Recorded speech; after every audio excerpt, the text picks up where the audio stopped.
सत्यमेव जयते news channel में आपका स्वागत है। आज हम अहमदपुर शहर के भाजी मंडी मौलाना असद मदनी भाजी मार्केट में आए हैं। आप यहां पर देख सकते हैं एक मुस्लिम हिजाबी खातून लड़की जो है भज्जे बेच रहे हैं। कैमरामैन से गुजारिश करूंगा कि गोश्त के भज्जे 40 रुपये पाव किलो, इस तरह का बैनर लगाकर उनकी पढ़ाई भी यहाँ पे जारी है और उनके वालिद साहब ये बाजू में खड़े हुए हैं और ये भज्जे बेच रहे हैं। आज मुस्लिम कौम की ये हालत है कि मुस्लिम कौम की नौजवान बेटी हमारी बहन आज जो है भर मार्केट के अंदर, आप ये मार्केट का नज़ारा देख सकते हैं, वो पूरे यहाँ पे मर्द हजरात हैं, आसपास पूरे तरकारी के दुकानें हैं और रमज़ान होने की वजह से फल फ्रूट की दुकानें यहाँ पर लगे हुए हैं। हम इनसे जानेंगे हमारी बहन से कि इनकी ऐसी क्या मजबूरी है कि आपको जो है मार्केट के अंदर दुकान लगानी पड़ रही है। अस्सलाम वालेकुम वरहमतुल्लाहि वबरकातुहू। मेरा नाम डॉक्टर हलीमा है। के साथ साथ मेरे फादर है जो हैंडीकैप है और दूसरी बात है कि उनको भाई एक बेटा नहीं है और हम सिर्फ 3 बहनें हैं और 3 बहनें हैं और भाई नहीं होने की वजह से हमारे गरीब माँ बाप है जो हमको मेहनत करके इस मुकाम तक आज लेके आए। तो मेरा फ़र्ज़ बनता है कि मैं अपने माँ बाप का, एक भाई तो नहीं है मुझे, तो एक माँ बाप का, एक बेटा का जो दर्जा होता है वो अब सपोर्टर बन के मैं अपने माँ बाप का साथ दूँ। तो मैं अपना यहाँ पे 2 काम कर रही हूँ। एक तो अपने ये मेरी जो भजी की दुकान है, तो असल में ये मेरे माँ बाप की दुकान है। ये मैं सिर्फ एक सपोर्टर बन के अपने माँ बाप का साथ दे रही हूँ। और दूसरी बात, मेरा यहाँ पे बैठने का मकसद है कि खिदमती कौम है, एक तो रोज़गार होते हैं उनको खिदमत भी मिलेगी और दूसरी बात है कि मेरे माँ बाप को मैं यहाँ पे भजिया बेचना मेरा मकसद नहीं है, मेरे माँ बाप को साथ देना मेरा मकसद है। तो इसके साथ साथ मैं अपने माँ बाप का साथ दे रही हूँ यहाँ पे। अगर आप जो है किसी मजबूरी की वजह से, यानी कि पैसे की कमी खिल्लत की वजह से यहाँ पे आप कारोबार कर रहे हैं, माँ बाप को साथ दे रहे हैं, आपको भाई नहीं है, आपके वालिद साहब हैंडीकैप है, अपंग है, इस वास्ते आप यहाँ पर बैठे, अगर आपकी मदद होती है कौम या समाज की तरफ से तो आपको ये करने की ज़रूरत नहीं, हमें ऐसा लगता है। देखो, अगर आप मेरे माँ बाप की अगर मदद करना चाहते हैं तो मेरे माँ बाप हैंडीकैप, मेरे माँ बाप मानो तो मैंने अपनी मेहनत करके हमको पढ़ाई। अब मैं फादर की बात करती हूँ तो मेरे फादर हैंडीकैप है, वो हर एंगल से मुस्तहिक है क्योंकि हैंडीकैप है, वो ज़्यादा काम कर नहीं सकते। उन्होंने हमको मेहनत करके, माँ बाप ने मेहनत करके आज इस मुकाम तक हमको लेके आए। अगर आप एक कौम की नज़र से अगर मुझे देखते हैं तो मेरी ये मेडिकल की पढ़ाई चल रही है, मैं अपनी पढ़ाई भी जारी कर रही हूँ। और दूसरी बात, अगर आप मेरी ही मदद करना चाहते हैं तो मेरा मेडिकल का फाइनल ईयर चल रहा है और मेरे अभी फाइनल ईयर की मेरी 2 लाख रुपए फीस है।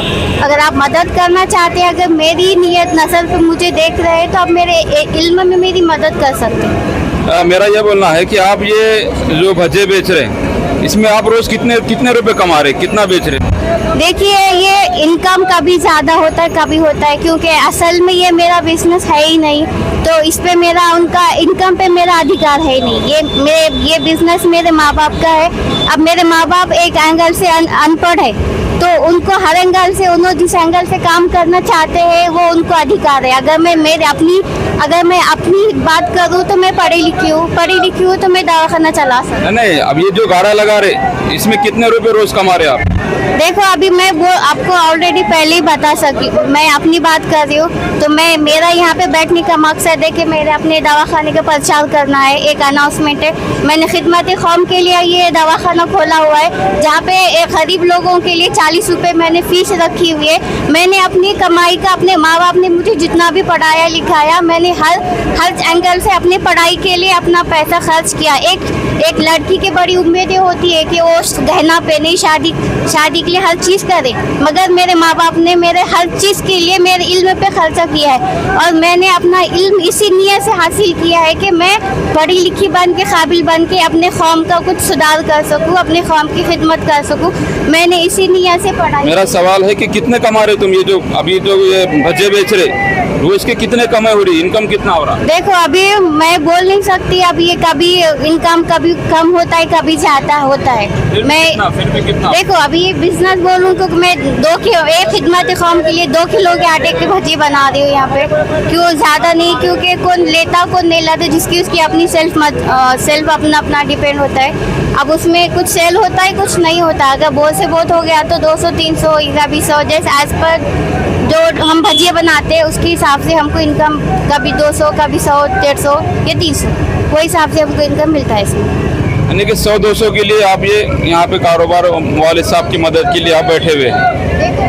अगर मैं आपको ये 100-200 रुपए की मैंने आपको पहले ही अपने इसमें पहले ही बता दिया है कि मैंने दीन कमाने के लिए पढ़ाई की है और यहाँ पे बैठने का मेरा मकसद दीन है और अपनी वालिद साहब की मदद करना मेरा फ़र्ज़ बनता है। क्योंकि बेटा ही नहीं है तो मेरा फ़र्ज़ है कि मैं एक बेटी हूँ, उसका मेरे पास भाई नहीं है, तो मैं अपने वालिद का एक सपोर्टर बन के मैं उनका साथ दे दूँ। तो जैसा कि आप देख सकते हैं मजहबी लिबास के अंदर एक मुस्लिम की शहजादी नौजवान बच्ची यहाँ पे अपने वालिद के कारोबार के अंदर हाथ बटा रही है, क्योंकि उनके हालात ऐसे नहीं हैं। सवाल ये पैदा होता है मुसलमानों से कि रमज़ान का महीना चल रहा है और मुसलमानों को ज़कात मुसलमानों के ऊपर फ़र्ज़ की गई है।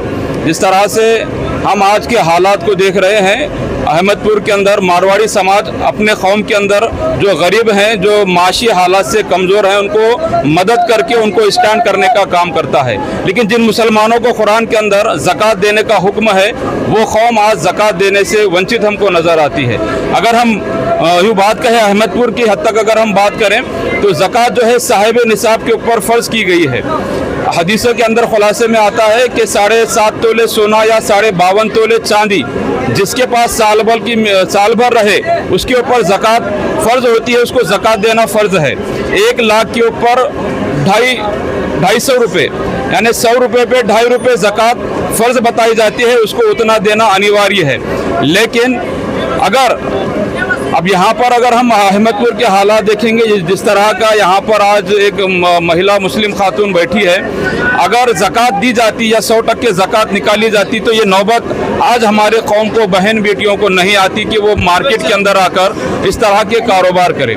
क्योंकि अहमदपुर के अंदर ऐसे अनगिनत हज़ारों मुसलमान हैं कि जिनके पास 52.5 तोले चांदी की मिक़दार उनके पास रकम है। 52.5 तोले चांदी की मिक़दार आज के हिसाब से 1,80,000 रुपये होती है। तो शायद ही ऐसा कोई मुसलमान नहीं होगा, यानी कि हज़ारों मुसलमान ऐसे हैं जिनके पास 1,80,000 रुपये की कीमत उनके पास मौजूद है, तो वो ज़कात निकालना चाहिए। ऐसे अनगिनत लोग हैं जिनके पास लाखों रुपए हैं, करोड़ों रुपए हैं। अहमदपुर के अंदर ऐसे अमीर मुसलमान हैं, आप तमाम को पता है, हम किसी का नाम नहीं लेंगे, जिनके पास 1 करोड़ रुपए हैं, किसी के पास 10 करोड़ रुपए हैं, किसी के पास 500 करोड़ हैं, किसी के पास 1000 करोड़ हैं। अगर 1 करोड़ की ज़कात निकाली जाए तो 25,000 रुपये होती है, और अगर 100 करोड़ की ज़कात निकाली जाए तो 2.5 करोड़ रुपए ज़कात होती है। तो ये ज़कात या तो ये मालदार लोग नहीं निकाल रहे या इन जैसे मुस्तहिक लोगों तक वो ज़कात नहीं पहुंच रही। ज़कात का अहम मकसद ये है कि हम सबसे पहले जो ज़कात देने वाला है अपने ख़ानदान के अंदर देखें कि सबसे गरीब कौन है, उसको ज़कात देकर उसको स्टैंड करने का काम करें। अपने ख़ानदान के बाद अपने अड़ोस पड़ोस के अंदर, अपने मोहल्ले के अंदर, अपने शहर के अंदर, अपने ताल्लुके ज़िला और अपने महाराष्ट्र और देश भर बल्कि पूरे दुनिया के अंदर ज़कात का मकसद यही है कि जो गरीब लोग हैं, जो माशी हालात से कमज़ोर हैं, उनकी मदद करना।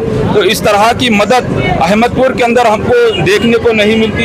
इसका नज़ारा आप यहाँ पर देख सकते हैं। हम मुसलमानों से गुजारिश करते हैं कि करोड़पति और लाखोपति यहाँ पर मुसलमान हैं, वो अपनी ज़कात को निकालें और ज़कात को दे। ज़कात के ताल्लुक से तफसीली मालूमात उलमा इकराम हमेशा देते रहते हैं, उनसे रब्ता कायम करें। यानी कि 100 रुपये पे 2.5 रुपया और 1000 पे 25 रुपये, इस तरह का ज़कात का सिस्टम अहादीस के अंदर आया है। मुसलमानों ने ज़कात देना चाहिए। अब आप देख सकते हैं कि हमारी बहन यहाँ पर 100-200 रुपये वालिद साहब को कमाई हो जाए इसलिए यहाँ पर बैठी है, और आसपास अतराफ़ में आपने देखा है यहाँ पे पूरे जेंट्स लोग हैं, मर्द हजरात हैं, और एक नौजवान बच्ची अगर मर्द हजरात के बीच में कारोबार करेगी, मजबूरी है, मजबूरी के अंदर इंसान सब कुछ करता है।